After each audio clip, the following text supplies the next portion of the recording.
Стивен Сигал – россиянин.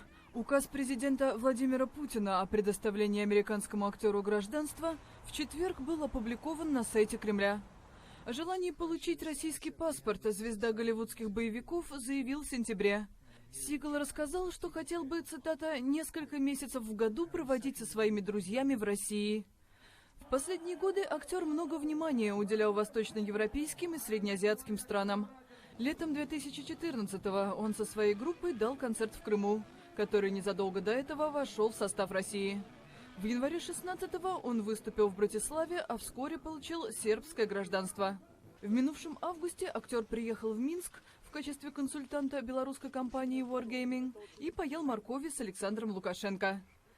Ну а в сентябре Сигал надел доспехи и прокатился на коне на международном фестивале кочевников в Киргизии.